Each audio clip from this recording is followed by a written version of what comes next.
Hello everyone, welcome to my channel.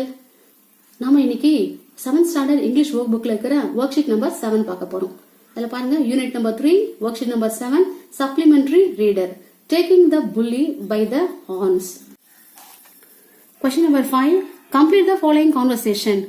Raju grandpa, ராஜுவும் அவருடைய தாத்தாவும் பேசிக்கிற மாதிரி சில கான்வர்சேஷன் சென்டென்ஸ் கொடுத்திருக்காங்க. முதல்ல ராஜு பேசுறாரு. டேஷ் கிராண்ட்பா, கிராண்ட்பா என்ன சொல்றாரு பதில், குட் ஆஃப்டர்நூன் ராஜு. அப்போ ராஜு என்ன சொல்லியிருப்பான், கிராண்ட்பாக்கு குட் ஆஃப்டர்நூன் சொல்லியிருப்பான். அதனால டேஷ் போட்ட இடத்துல நம்ம குட் ஆஃப்டர்நூன் அப்படின்னு நம்ம எழுதுறோம்.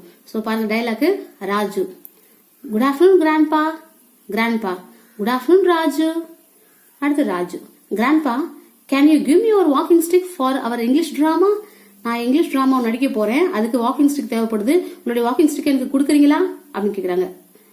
அப்போ நம்ம ஒரு ரெக்வஸ்ட் பண்றோம் இல்லையா, ஸோ ரெக்வஸ்ட் நம்ம எப்படியா கேட்கலாம், கேன் யூ, சரியா, can you, so can give me your walking stick for our English drama அப்படின்னு கேட்கறாங்க. அடுத்து பார்க்கலாம், கிராண்ட் பாதுனா பஸ் சொல்றாரு, with pleasure my boy you can take it, சந்தோஷமா கொடுக்குறேன் நீ எடுத்துட்டு போ அப்படின்றாங்க. ராஜு என்ன சொல்றான், தேங்க்யூ கிராண்ட்பா, நன்றி கிராண்ட்பா அப்படி சொல்றாரு. கிராண்ட்பா பதிலுக்கு என்ன சொல்றாரு, you are welcome my boy, what is your drama about, உன்னுடைய டிராமா எதை பத்தி அப்படின்னு கேக்குறாரு. ராஜு சொல்றாரு, our drama brings out the importance of respecting elders grandpa, importance of respecting the elders. பெரியவங்களுக்கு நம்ம எப்பவுமே மதிப்பு கொடுக்கணும், முக்கியத்துவம் கொடுக்கணும், அதை பத்தி விளக்கக்கூடியதான் என்னுடைய டிராமாவோட கருத்து அப்படின்னு சொல்றான் grandpa. You are such a respectful boy, you are apt for it, all the best Raju.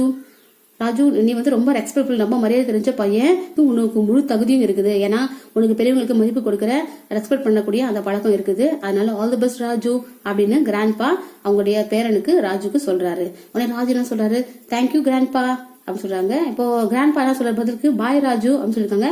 அப்போ மேல என்ன பண்ணிருப்பான், ராஜு கிராண்ட்பாக்கு பாய் சொல்லிருப்பான் இல்லையா, சோ பாய் பாய் பாய் அப்படின்னு சொல்லியிருப்பான். ஸோ அதுதான் ஒரு 1க்கு 2 முறை 3 முறை இந்த கான்வர்சேஷன் நம்ம வாசிச்சு பார்க்கணும். வாசிச்சு பார்க்கும்போது ஆட்டோமேட்டிக்கா அவங்க என்ன பதில் சொல்றாங்களோ அதுக்கேற்ற மாதிரி நம்ம கேள்விகளை உருவாக்கலாம், இல்ல என்ன கேள்வி கேட்கறாங்களோ அதுக்கேற்ற மாதிரி நம்ம பதில்களை உருவாக்கலாம். ஸோ இது ஒரு சிம்பிளான கான்வர்சேஷன். ஸோ இதை கண்டிப்பா நீங்க ஈஸியா பண்ணிடுவீங்க அப்படின்னு நான் நம்புறேன். அடுத்து பார்க்கலாம், question number 6. Frame a suitable slogan on conversing nature from the words given below in the wheel. ஒரு வீல் கொடுத்திருக்காங்க, அந்த வீல்ல நிறைய வார்த்தையை கொடுத்திருக்காங்க, அந்த வார்த்தை மூலமா ஒரு சென்டென்ஸ் ஃப்ரேம் பண்ண சொல்றாங்க. எதை பத்தி அப்படின்னா இயற்கையை பத்தி ஒரு சென்டென்ஸ். பாருங்க ஃபர்ஸ்ட் என்ன பண்ணிருக்காங்க, யூசேஜ் ஆஃப் பிளாஸ்டிக், இங்க இருக்க word. So usage of plastic damages our earth.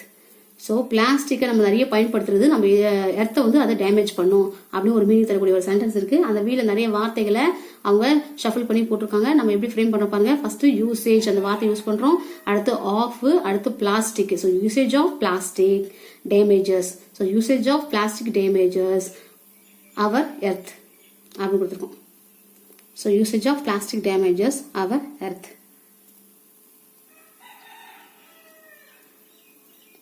Question number 7. Read the following passage, analyze the questions and answer it. ஒரு பேசேஜ் கொடுத்துருக்காங்க, அதை நல்லா புரிஞ்சுக்கிட்டு அவங்க கேட்கக்கூடிய கேள்விகளுக்கு பதில் சொல்லுங்க அப்படின்னு சொல்றாங்க. அந்த பேசேஜ் பார்க்கலாம். James and Sheba are siblings. சிப்ளிங்ஸ்னா அவங்க 2 பேரும் உடன் பிறந்த சகோதர சகோதரிகள். One day their father brought them 3 pieces of cakes. ஒரு நாள் அவங்க அப்பா என்ன பண்றாருன்னா 3 பீஸ் கேக் வாங்கிட்டு வராரு. He gave 2 pieces to James and 1 piece to Sheba. So James பையன் இல்லையா, அந்த பையனுக்கு 2 பீஸ் கொடுக்குறாரு, பொண்ணுக்கு ஷீபாக்கு 1 பீஸ் கொடுக்குறாரு. She asked why it was so. her father said, அதாவது அவ கேக்குறா, ஏன்பா ஜேம்ஸ்க்கு மட்டும் 2 பீஸ் கேக் தரீங்க, எனக்கு 1 பீஸ் தான் தரீங்க அப்படின்னு அந்த பொண்ணு அவங்க அப்பாட்ட கேள்வி கேட்கறான். அதுக்கு அப்பா என்ன பதில் சொல்றாரு அப்படின்னா, he is a boy, அவன் ஒரு பையன், he would take care of our family but you are a girl. அவன் ஒரு பையன், அவன் நம்ம குடும்பத்தை பார்த்துப்பான், ஆனா நீ ஒரு பொண்ணு தானே அப்படின்னு அப்பா பதில் சொல்றாரு. Sheeba felt sad because James laughed at her. So Sheeba ரொம்ப வருத்தப்படுறான். ஏன் அப்படின்னா அப்பா சொன்ன இந்த பதில கேட்ட உடனே ஜேம்ஸ் அவளை பார்த்து சிரிக்கிறான், அதனால அவ ரொம்ப வருத்தப்படுறா அப்படின்னு ஒரு பேராகிராஃப் கொடுத்துருக்காங்க. இதை படிச்சு பார்த்திருக்கோம், புரிஞ்சுட்டோம் நம்ம என்ன சொல்ல வராங்க அப்படின்னு. இப்போ அவங்க கேட்கக்கூடிய கேள்விகளுக்கு பதில் சொல்லலாம். Sheeba must be given equal share. Why? Sheba must be given equal share because girls are no longer inferior to boys. Because girls are no longer inferior to boys. அதாவது ஷீபாவோட அப்பா வந்து ஏன்பா இப்படி பண்றீங்க அப்படின்னு கேட்டதுக்கு என்ன பதில் சொல்றாரு அப்படின்னா, அவன் ஒரு பையன், அவன் தான் தன்னுடைய குடும்பத்தை பார்த்துப்பான், ஆனா நீ ஒரு பொண்ணு அப்படின்னு சொல்லியிருக்காரு. இந்த காலத்துல அப்படியெல்லாம் கிடையாது. ஆணும் பெண்ணும் சரிசமம். ஆண்கள் எந்த அளவுக்கு குடும்பத்தை பாத்துக்கிறாங்களோ அந்த அளவுக்கு பெண்களும் இப்போ தன்னுடைய குடும்பத்தை பாத்துக்கிறாங்க. அதனால அவங்களும் வந்து பாய்ஸ்க்கு எந்த விதத்திலும் இன்ஃபீரியர் கிடையாது. ஸோ அதுதான் வந்து answer. So Sheeba must be given equal share. பார்க்கலாம். Question number 8. Write 2 lines about the necessity to conserve forest with the help of the words given below. ஆடு மாதிரி நிறைய மரங்கள் கொடுத்திருக்காங்க. அதுக்கு மேல சில பாயிண்ட்ஸ் கொடுத்திருக்காங்க. Trees, rainfall, forest, home, animals. இந்த வார்த்தையெல்லாம் பயன்படுத்தி right 2 lines about the necessity to conserve forest. அதை பத்தி 2 lines எழுத சொல்லியிருக்காங்க. வாங்க பார்க்கலாம். We should conserve trees to get abundant rainfall. அதிகப்படியான மழை வேணும் அப்படின்னா கண்டிப்பா நம்ம மரங்களை பாதுகாக்கணும் அப்படின்னு சொல்றாங்க. அடுத்த sentence, we should conserve the forest because it is home for animal. ஏன்னா இங்க வார்த்தைக்கு எல்லாத்தையும் நம்ம பயன்படுத்த போறோம். இங்க பாருங்க, ரெயின்ஃபால், ட்ரீஸ், அதை 2 பயன்படுத்தி நம்ம என்ன பண்ணுவோம், ஒரு sentence உருவாக்கியிருக்கோம். we should conserve rain to get abundant rainfall அப்படின்னு. அடுத்த சென்டென்ஸ் வந்து we should conserve the forest because it is home for animal. forest, home, animal, இந்த 3 வார்த்தை. முதல் 2 வார்த்தையை பயன்படுத்தி ஒரு சென்டென்ஸ் உருவாக்கியிருக்கோம். அடுத்து இந்த 3 வார்த்தையை பயன்படுத்தி ஒரு சென்டென்ஸ் உருவாக்கியிருக்கோம். என்ன சென்டென்ஸ் பாருங்க, we should conserve the forest because it is home for animal.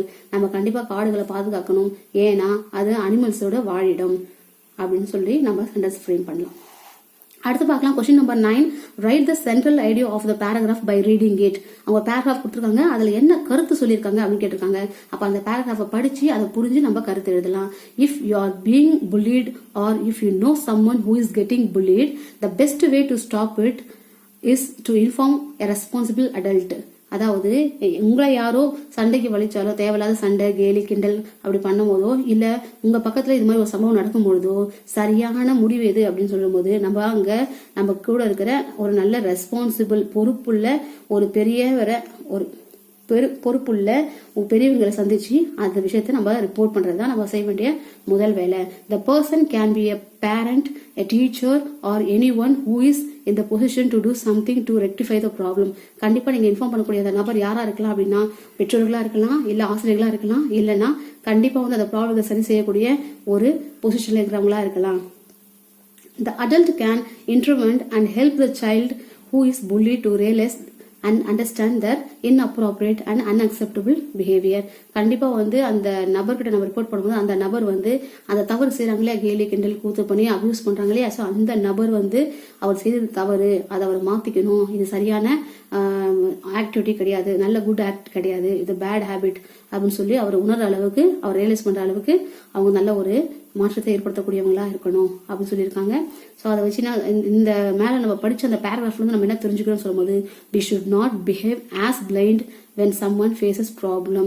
அதாவது என்ன சொல்றாங்கன்னா, யாரா புல்லிட், கேலி கிண்டல் கூத்து, ஒரு சண்டைக்கு, தேவையில்லாத சண்டைக்கு ஒருத்தவங்க உட்படும் பொழுது நாம அதை பார்த்து கண்டு காணாம இருக்கக்கூடாது.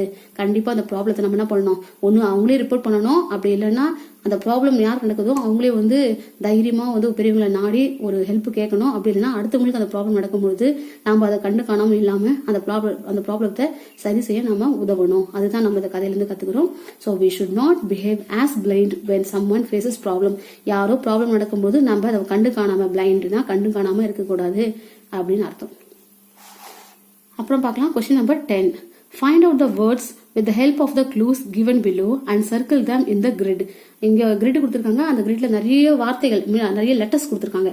SHFGM நிறைய லெட்டர்ஸ் கொடுத்திருக்காங்க. அந்த லெட்டர்ஸ்குள்ள நிறைய வார்த்தை வந்து ஒளிஞ்சிருக்குது. சரிங்களா? அவங்க பின்னாடி நிறைய க்ளூஸ் கொடுத்திருக்காங்க. அந்த க்ளூஸை படிச்சு பார்த்து அங்க கேட்கக்கூடிய லெட்டர்ஸை அவங்க எழுத சொல்றாங்க. பாருங்க, ஃபர்ஸ்ட் க்ளூ பாருங்க, a word that means group. So group குறிக்கக்கூடிய வார்த்தை எதுன்னு கேட்டிருக்காங்க. அது என்ன வார்த்தை? Team, TEAM.